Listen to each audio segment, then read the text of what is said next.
Congressman Mike Garcia from California joins me. He is a former F-18 pilot in the United States Navy. He's one of the serious members of Congress.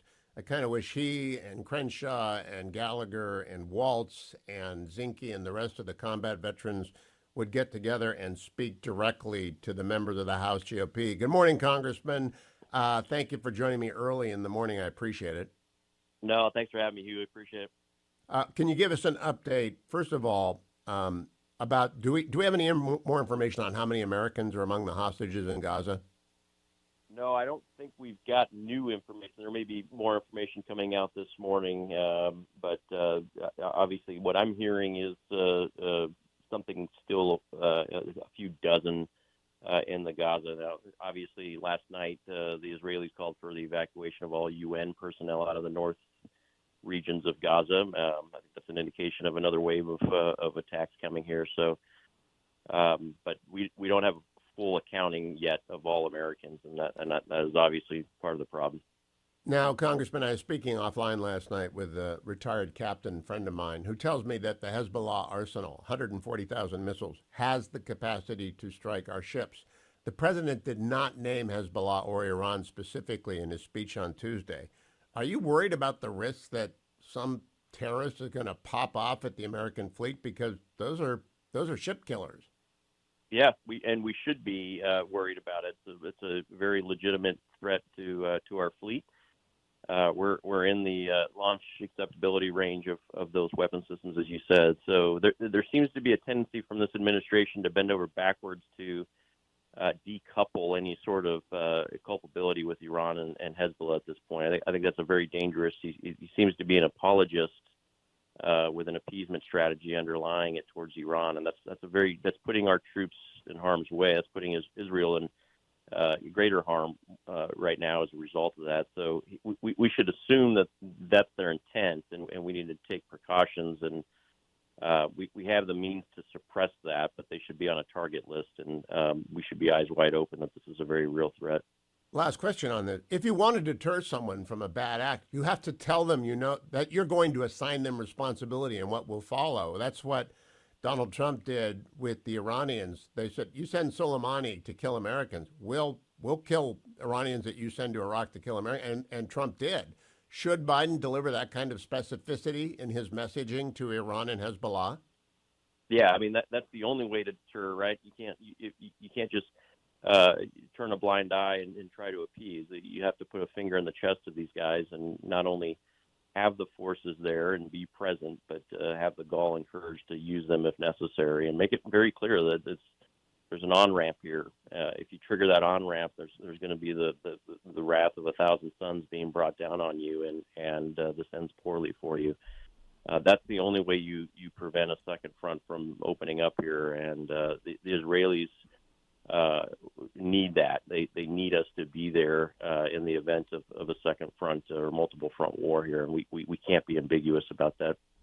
So now, Congressman, let's turn from the war. It would be nice if we had a Speaker of the House of Representatives to articulate Yes, that point of view, to actually help in the deterrence part. I would guess we must look like a clown show to the rest of the world that we don't have a Congress. The Congress can't function without a Speaker.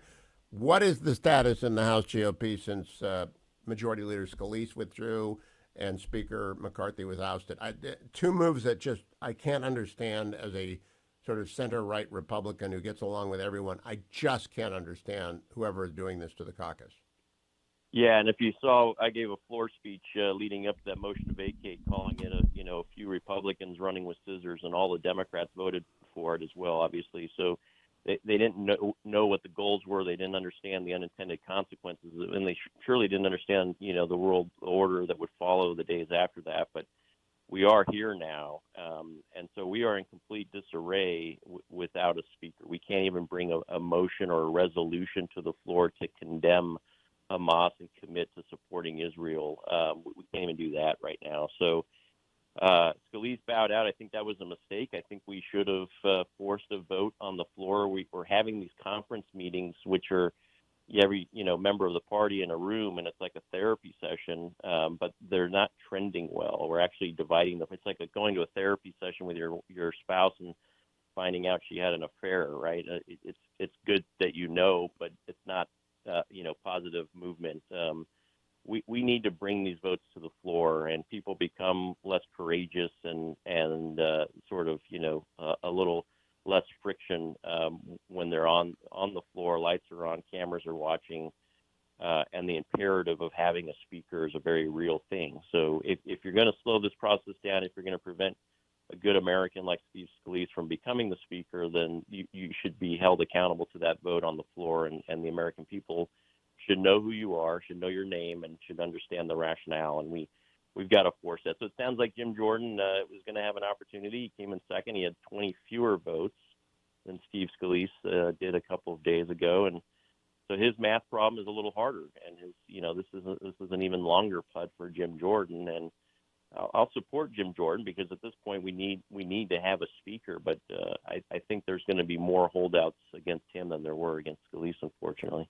Yeah, you see, I like both men. I thought Speaker McCarthy was doing a fabulous job, a great job. And now we are at That's a point where I'm looking to you and Dan Crenshaw, the SEAL, and Ryan Zinke, the SEAL, who's on next hour. I'm looking to Mike Waltz, the Green Beret, Gallagher, the Navy Intel guy. I'm looking Derek Van Orden, the SEAL, to speak to the conference about the risk. We are putting thousands of American sailors at risk. And the American people look at the House GOP and say, they can't even elect a speaker? Yeah, we have been doing that in these conferences behind closed doors, lecturing them. We've been giving them history lessons. We've been giving them geopolitical implication lectures. And for some of these folks, they just don't seem to care. That doesn't resonate with them. They have personal issues or axes to grind, or they just want to be in the spotlight in a couple of cases. So we have been doing that. We've been compelling in these cases, in moving forward. But I think the forcing function is the actual vote on the floor, and we've got to get there. And the reality is, not everyone cares about the same things like Walt and I do, for instance. And they care about other things. They care about media. They care about pressure. They care about social media. And you've got to work that. So well, I turn to people who've actually been shot at in anger for serious, level-headed conversations, and that would include the people that I named there. Let me ask you, Congressman, from the fighter pilot perspective, the Israeli Air Force is flying thousands of sorties over Gaza, and you know the precision munitions they have. How long? I mean, can you take out a tunnel network from an F-18? I don't know if the Israelis have F-18. I don't think they have, but they've got good fighters. Yeah, they've got F-15s with a larger capacity, actually longer endurance, more gas, more weapons than the F-18. So a very good platform, one that I used to help them develop when I was at Raytheon for 11 years. We gave them sensors and weapons for those. So they have the means. We are going to be seeing a level of penetration and strikes that hasn't been seen in a while here coming up, is my feeling. I don't want to say too much, but yes, they have the means, they have the capacity. The real risk is the opening of a second front war, where we start seeing sort of triaging of defense mechanisms that Iron Dome and David Sling do. They're going to start having to make tough choices on shot doctrine and rules of engagement that they would prefer not to if a second front is open. So they're going to be able to make it rain longer than Hamas can tread water, and they can do so against Hezbollah as well. But it's going to be very bloody. It's going to come with a lot of collateral damage, unfortunately, and they're going to be willing to make those trades to end this war. If there's one takeaway, Hugh, it's that Israel knows how to fight. They know how to win, and they know how to end wars with an outcome that is favorable to them, and they will achieve that. And they will take whatever steps necessary. We just need to give them the maneuvering space and the resources to do so. Make sure that their magazine depth, in terms of having enough ammo, is there, and that's something we in Congress need to make sure we're doing. This is why we have to have a speaker put in place so we can pass these bills.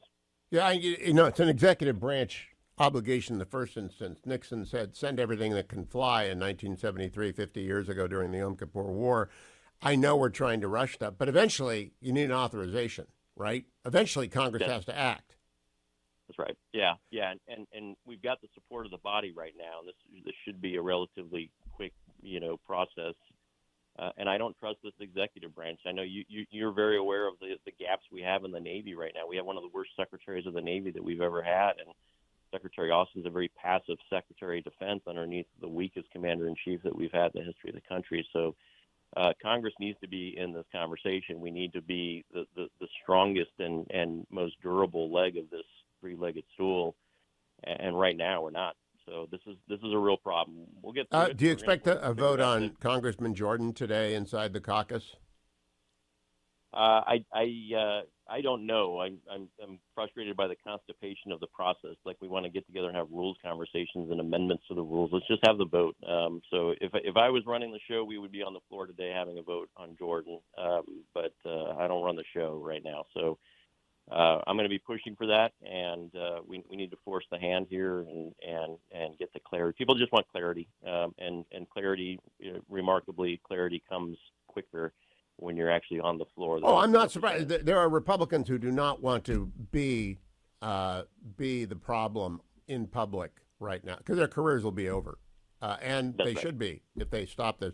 Congressman Mike Garcia from California, thank you for joining me, Congressman. Keep up the good work. you. Good luck in bringing some military order and common sense and seriousness to the caucus conversations today. It's just unbelievable to me that we've gone through McCarthy and Scalise and we can't. And that maybe now Jordan can't get. They're all fine people. They're all conservatives. I do not know what is. I have no explanation for what a handful of Republicans are doing. The Democrats have their fringe too, but they stay in line when it comes down to organizing the Congress, the squad. They're crazy people. I mean, Rashid Tlaib won't even condemn the Hamas massacre.